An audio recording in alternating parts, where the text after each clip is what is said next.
শেষ হয়ে গেছে নাকি এখনও বাকি আছে শেষ অধ্যায়? 2024 সালের কোপা আমেরিকার ফাইনালে আকাশী নীল জার্সি গায়ে অশ্রুসিক্ত বিদায়ের পর পুরো ফুটবল বিশ্ব ধরে নিয়েছিল গল্পটা এখানেই শেষ। কিন্তু যদি বলি সেই গল্পের পর্দা হয়তো আবার উঠতে চলেছে, যদি বলি 2026 বিশ্বকাপের মঞ্চে আবারও দেখা যেতে পারে আর্জেন্টিনার বড় ম্যাচের নায়ককে, হ্যাঁ, কথা হচ্ছে এঞ্জেল ডি মারিয়াকে নিয়ে, যার অবসর যেন এখন শুধুই একটি প্রশ্নবোধক চিহ্ন। গ্যালারি ভর্তি দর্শকের গর্জন, ফাইনালের মঞ্চে হৃৎপিণ্ড আকৃতির উদযাপন আর চোখ ভেজানো সেই বিদায়। কোপা আমেরিকা 2024-এর শিরোপা জয়ের রাতে তিনি যেন নিজের কেরিয়ারের পূর্ণতা লিখে দিয়েছিলেন। অনেকেই বলেছিলেন এর চেয়ে সুন্দর সমাপ্তি আর হতে পারে না।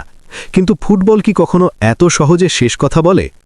38 বছর বয়সে যখন বেশিরভাগ ফুটবলার নিজেদের শরীরের সঙ্গে লড়াই করেন, তখন ডি মারিয়া বল পায়ে যেন সময়কেও বুড়ো আঙুল দেখাচ্ছেন।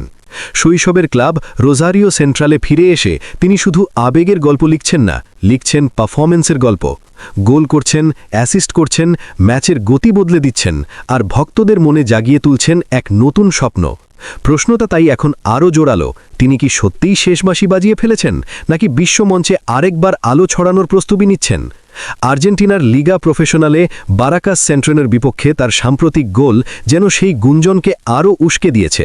শুধু গোল নয়, টানা 2 ম্যাচে সতীর্থদের দিয়ে গোল করানোর দক্ষতা প্রমাণ করে দিয়েছে তার ভিশন, তার পাসিং, তার সিদ্ধান্ত নেওয়ার ক্ষমতা এখনও আগের মতোই ধারালো। ক্লাবের 136 বছরের ইতিহাসে 38 বছর পেরিয়ে গোল করা মাত্র চতুর্থ খেলোয়াড় হিসেবে নাম লিখিয়ে তিনি যেন আরেকবার মনে করিয়ে দিলেন ফর্ম সাময়িক, কিন্তু ক্লাস চিরস্থায়ী। এই বিতর্কে নতুন মাত্রা যোগ করেছেন আর্জেন্টিনার 1978 বিশ্বকাপ জয়ী কিংবদন্তি গোলরক্ষক ইউবাল্ডো ফিলোল। ফুটবল দুনিয়ায় এল পাতো নামে পরিচিত এই তারকা যখন সামাজিক যোগাযোগ মাধ্যমে ভিডিও বার্তায় ডি মারিয়ার সম্ভাব্য প্রত্যাবর্তনের ইঙ্গিত দেন, তখন সেটি নিছক আবেগ নয়, বরং অভিজ্ঞতার বিশ্লেষণ। তার মতে বর্তমান কোচিং স্টাফ এবং ড্রেসিং রুমের সিনিয়র খেলোয়াড়রাও নাকি ডি মারিয়াকে ফেরার জন্য অনুপ্রাণিত করছেন।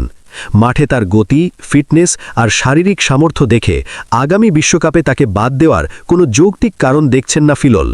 এখানেই তিনি তুলনা টেনে আনেন আরেক কিংবদন্তির প্রসঙ্গ। লিওনেল মেসি বর্তমানে খেলছেন মেজর লিগ সকারে, যেখানে প্রতিযোগিতার ধরন ভিন্ন। অন্যদিকে ডি মারিয়া লড়ছেন আর্জেন্টিনার ঘরোয়া লিগের মতো শারীরিক ও প্রতিযোগিতামূলক মঞ্চে। লাতিন আমেরিকার কঠিন শরীর নির্ভর ফুটবলে নিয়মিত পারফর্ম করা মানে এখনও তার সামর্থ্য নিঃশেষ হয়ে যায়নি, এটাই ফিলোলের যুক্তি।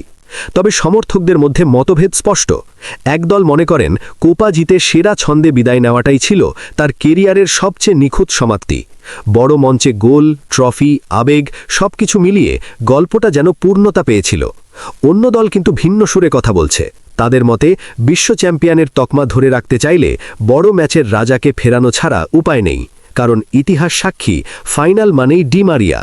বিশ্বকাপ final, Copa America final, Olympic, বারবার বড় মঞ্চে তিনি প্রমাণ করেছেন নিজের মূল্য।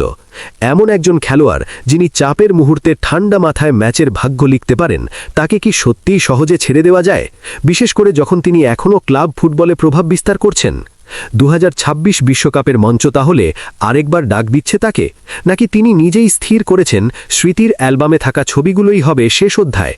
সিদ্ধান্ত এখনও চূড়ান্ত নয়, কিন্তু একটা বিষয় পরিষ্কার, ডি মারিয়ার নাম আবারও আলোচনার কেন্দ্রে।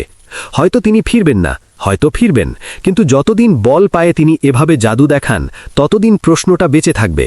আর সেই প্রশ্নই আজ আর্জেন্টিনার ফুটবল আকাশে সবচেয়ে বড় আলোড়ন।